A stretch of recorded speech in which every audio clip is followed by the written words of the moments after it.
अजीत जी, और जितने भी पदाधिकारी और कार्यकर्ता है, महिलाएं बड़ी संख्या में यहाँ पर आई। मोदी का देवभूमि से अक्सर वो इस बात का जिक्र करते हैं कि उनका एक अलग लगाव है उत्तराखंड से। आज जब मंच पर उनकी मौजूदगी होगी, जनसभा को संबोधित करेंगे तो क्या कुछ कहेंगे, क्योंकि हर एक बात, हर एक पॉइंट दूर तक मैसेज देने वाला होगा प्रधानमंत्री मोदी का, क्योंकि चुनाव में महज 2 से ढाई महीने का वक्त बाकी रह गया है। ऐसे में क्या कुछ कहते हैं पीएम, ये भी अपने आप में बहुत अहम हो जाता है। दीपा, बिल्कुल आपने सही कहा। और प्रधानमंत्री नरेंद्र मोदी का जिस तरह से देवभूमि के साथ लगाव रहा है, चाहे वो केदारनाथ पुनर्निर्माण हो, चाहे वो ऋषिकेश कर्णप्रयाग रेल लाइन हो, चाहे वो चंपावत टनकपुर बागेश्वर की रेल लाइन का सर्वे की शुरुआत हो, चाहे वो ऑल वेदर रोड हो, चाहे दिल्ली से कनेक्ट करने वाला ये सब हो। और देखिए दीपा, बड़ा सही समय है और प्रधानमंत्री का हेलीकॉप्टर लैंड करने वाला है। और ये आप आसमान में देख सकते हैं कि एक सेना का हेलीकॉप्टर ये है। हो सकता है ये उसका पायलट हेलीकॉप्टर हो, लेकिन अब इसका मतलब ये है कि प्रधानमंत्री कुछ ही देर बाद यहाँ पर आने वाले हैं। ये हेलीकॉप्टर अभी लैंड करेगा और मुझे लगता है ये सिक्योरिटी के पॉइंट ऑफ व्यू से जो चीज़ आने हैं, और मंच से भी मुख्यमंत्री और केंद्रीय रक्षा राज्य मंत्री अजय भट्ट नीचे उतरकर पीछे की तरफ चले गए हैं और मुझे लगता है कि अब बस कुछ ही देर बाद एक और हेलीकॉप्टर पिछले बाईं तरफ आप देख सकते हैं। और ये चूंकि एस्कॉर्ट और पायलट जो एकदम इनके साथ जो वहाँ पर चलते हैं, इनके साथ साथ चलते हैं, सुरक्षा का चूंकि प्रधानमंत्री का बड़ा मसला होता है, तो 2 हेलीकॉप्टर यहाँ पर लैंड कर गए हैं। और अब कुछ मिनट का ही यहाँ पर एक समय रह गया है, कि एक प्रतीक्षा रह गई है कि प्रधानमंत्री का एक आमद होने वाली है, उनका आगमन होने वाला है। और लोग यहाँ पर देखिए, आप अपने दर्शकों को दिखा सकते हैं, वो हेलीकॉप्टर यहाँ पर लैंड कर रहा है सामने, बिल्कुल ये देखिए। तो ये इसका मतलब प्रधानमंत्री अभी कुछ ही देर में यहाँ पर ये हजारों लोगों की बड़ी संख्या में जो लोग हैं, उनकी जो भीड़ आई हुई है, तो उसको संबोधित करेंगे। और लोगों में कौतूहल हो गया है कि वो उत्तराखंड की जनता को आखिर क्या देने वाले हैं। देखिए, बहुत नज़दीक से ये वायुसेना का हेलीकॉप्टर है, ये यहाँ पर लैंड करने वाला है। इसके पीछे यहाँ पर हेलीपैड बनाया गया है प्रधानमंत्री के लिए, मंच के बिल्कुल बगल में ही है। और जितना भी हम अपने दर्शकों को दिखा पाएंगे, दिखाने की कोशिश करेंगे कि प्रधानमंत्री का हेलीकॉप्टर यहाँ पर लैंड कर गया है, ये देखिए। और पीछे मुख्यमंत्री उनको रिसीव करने के लिए चले गए हैं। और ये देखिए, ये एक ऐसा क्षण है कि जब बिल्कुल सुबह से लोग यहाँ पर इंतजार करते प्रधानमंत्री का, तो प्रधानमंत्री जी अब हम लोगों के बीच में होंगे, अपनी बात कहेंगे। देवभूमि से जो उनका कनेक्ट है, जो उनका अपना बहुत पुराना रिश्ता है, केदारनाथ बता दें दर्शकों को कि पीएम मोदी वहां पर पहुंच चुके हैं हेलीपैड, वहां पर सीएम जा रहे हैं उनको रिसीव करने के लिए। मंच पर कुछ ही देर के बाद, कुछ ही मिनटों का इंतजार रह गया है, कुछ ही मिनटों में मंच पर दिखाई देंगे प्रधानमंत्री मोदी। बहुत अहम उनका ये दौरा, कार्यकर्ताओं में गजब का जोश वहां पर दिखाई दे रहा है। चुनाव बहुत करीब है, ऐसे में पीएम की मौजूदगी देवभूमि में बहुत अहम हो जाती है। कुछ ही मिनटों के बाद प्रधानमंत्री मोदी को मंच पर आप विराजमान होते हुए देखेंगे। जैसे ही हेलीकॉप्टर दिखाई दिया प्रधानमंत्री मोदी का, वैसे ही समर्थन में नारेबाजी वहां पर शुरू हो गई। तमाम दिग्गज मंच पर मौजूद हैं जो सुबह से ही इंतजार कर रहे थे। सीएम भी वहां पर मौजूद है। पीएम पहुंचे, मंच पर वो आए और उसके बाद उनका संबोधन हो। अजीत जी लगातार बने हुए। अजीत जी, सुबह से आप लगातार जो लोग वहां पर पहुंच रहे हैं उनसे भी बातचीत कर रहे हैं, ताजा हाल वहां पर जान रहे हैं। लोग किस तरीके से रिएक्ट कर रहे हैं, किस तरीके से देख रहे हैं आम लोग उत्तराखंड के पीएम मोदी के आज के दौरे को?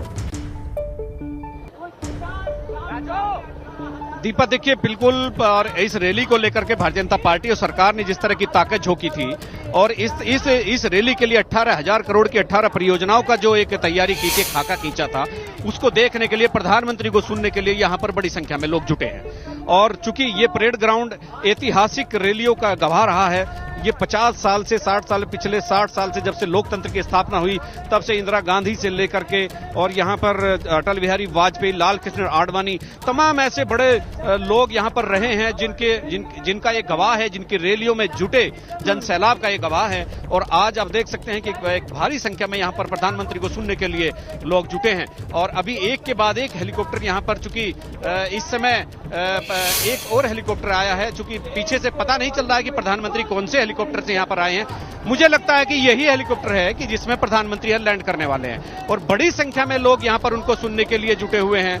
और उनको देखना होगा कि लोगों के बीच में इस बात का भी कौतूहल है कि आखिर प्रधानमंत्री आज क्या बोलने वाले हैं। हमेशा जब वो भी आते हैं, और मैं दीपा ये भी बता देता हूं कि पिछले 2.5-3 महीने में प्रधानमंत्री का उत्तराखंड में ये 3रा दौरा है। इससे पहले वो एम्स में आए थे, उसके बाद केदारनाथ आए जिस दिन कपाट बंद हुए उससे एक दिन पहले, और आज फिर प्रधानमंत्री यहाँ पर उत्तराखंड में छोटा स्टेट है और प्रधानमंत्री का 2.5 महीने में 3 बार आना, ये बात दर्शाता है कि प्रधानमंत्री का इस राज्य के साथ वाकई एक बहुत ही भावुक और एक बहुत ही पुराना संवेदनशील रिश्ता कहीं ना कहीं है। और ये भले ही राजनीतिक लिहाज से छोटा राज्य हो, लेकिन धर्म के लिहाज से, हिंदुत्व के लिहाज से इस राज्य को हम अलग नहीं कर सकते। और प्रधानमंत्री ने इसीलिए फोकसली केदारनाथ से लेकर के तमाम बद्रीनाथ के मास्टर प्लान को, जो आज इनका शिलान्यास होने वाला है, 225 करोड़ रुपए के मास्टर प्लान को, बद्रीनाथ के मास्टर प्लान को मंजूरी अभी 2 दिन पहले ही मिली है। ये भी प्रधानमंत्री ने बद्रीनाथ के मास्टर प्लान को मंजूरी दी है। तो ये इतनी सारी चीजें हैं उत्तराखंड में आने के लिए। और चूंकि राजनेता हैं, सियासत वाले लोग हैं, वो सब जानते हैं किसका असर कहां होना है। और यहाँ के 4 धाम यात्रा जो है उनको सुदृढ़ कर देने से पूरे देश में एक मैसेज जाता है। और ये केवल उत्तराखंड की बात नहीं है अजीत जी, क्योंकि आपने कहा 2.5-3 महीने में ये तीसरा दौरा है प्रधानमंत्री मोदी का, अपने आप में अहम हो जाता है। जहां पर जनसभा भी अभी हो रही है, वो भी कई ऐतिहासिक घटनाओं का गवाह रहा है परेड ग्राउंड। अजीत जी, मेरा सवाल अब ये, क्योंकि आज जो 18,000 करोड़ की सौगात उत्तराखंड को मिलनी है, ये कहा जा रहा है कि उत्तराखंड के विकास में ये योजनाएं मील का पत्थर साबित होंगी, लेकिन ये सरकार की वापसी के लिए भी टर्निंग पॉइंट साबित हो सकती है आज की तमाम योजनाएं, ऐसा कहा जा रहा है।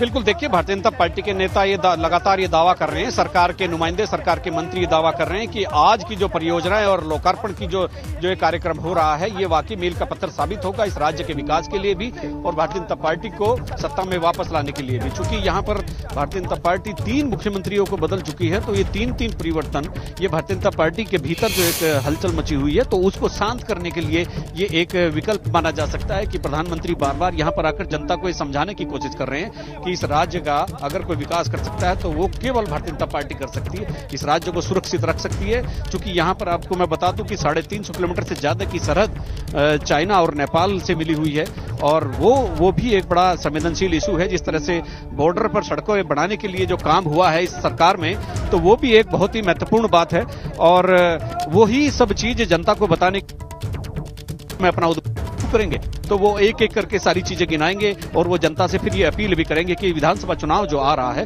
उसमें कम से कम ये ख्याल रखा जाए कि देश हित में, राज्य हित में कौन पार्टी काम कर रही है। वाली बात होगी दीपा, उनको सुनने के लिए यहाँ पर इतनी बड़ी भीड़ यहाँ पर बैठी हुई है। जी बिल्कुल अजीत जी, क्योंकि आप वहाँ पर लगातार ग्राउंड पर काम कर रहे हैं, स्थितियों को भी देख रहे हैं, सियासी समीकरणों के साथ साथ क्षेत्रीय समीकरणों को भी बहुत अच्छे से आप जानते हैं। परेड ग्राउंड से प्रधानमंत्री मोदी किन किन विधानसभा क्षेत्रों के लोगों को साधने की आज कोशिश करेंगे? कौन कौन से विधानसभा क्षेत्र के लोग आज सीधे कनेक्ट हो पाएंगे पीएम से? दीपा, देखिए, मैं आपको बता दूं कि राजनीतिक तौर पर देहरादून दूसरे नंबर का सबसे बड़ा जिला है। यहाँ पर 10 विधानसभा सीटें हैं और 5 विधानसभा सीटें तो शहर के भीतर है और धर्मपुर है, राजपुर रोड है, कैंट है, मसूरी है, रायपुर है, तो 5 सीटें तो केवल शहर में बसती हैं और ये 5 विधानसभा क्षेत्रों के लोग तो सीधे प्रधानमंत्री से कनेक्ट हो रहे हैं। और चूंकि 5 देहात क्षेत्र में है, विकासनगर की तरफ है, ऋषिकेश है, डोईवाला है, तो ये राजनीतिक लिहाज से भी ये जिला दूसरे नंबर का सर्वाधिक महत्वपूर्ण जिला है। और बगल में हरिद्वार है, हरिद्वार राजनीतिक रूप से सबसे बड़ा जिला है, वहाँ पर 11 विधानसभा सीटें हैं। तो ये एक, चूंकि गढ़वाल में अगर हम क्लासिफिकेशन करते हैं तो 70 सीटें पूरे उत्तराखंड में हैं, जिनमें से 40 सीटों के आसपास गढ़वाल में है। तो गढ़वाल एक बड़ा हिस्सा है, एक मेजर स्टॉक लेकर के चलता है राजनीति के क्षेत्र में। इसीलिए आज से पहले जितने भी मुख्यमंत्री बने हैं उनमें से ज्यादातर लोग गढ़वाल से मुख्यमंत्री बने हैं। तो चूंकि गढ़वाल राजनीतिक तौर पर एक शक्ति का केंद्र यहाँ पर माना जाता है, सीटों की संख्या ज्यादा है, नेताओं की भी जो संख्या वो ज्यादा है। अब अगर पौड़ी की मैं बात करता हूं तो राष्ट्रीय सुरक्षा सलाहकार अजीत डोभाल उसी जिले से आते हैं, रमेश पोखरियाल निशंक जो केंद्रीय मंत्री थे वो भी वहीं से आते हैं, त्रिवेंद्र सिंह रावत, तीरथ रावत, सतपाल महाराज, हरक सिंह रावत सब पौड़ी से आते हैं। और इसके अलावा अनिल बलूनी जो राज्यसभा सांसद है, राष्ट्रीय मीडिया प्रभारी है। अब दोनों को साधने की कोशिश हो रही है अजीत जी, पहले गढ़वाल और उसके बाद खबर यह है कि इस महीने के आखिरी में हो सकता है कुमाऊं के दौरे पर भी पीएम आए, उस पर भी लगातार नजर रहेगी। बहरहाल आज के इस पूरे कार्यक्रम को लेकर लगातार नजर बनी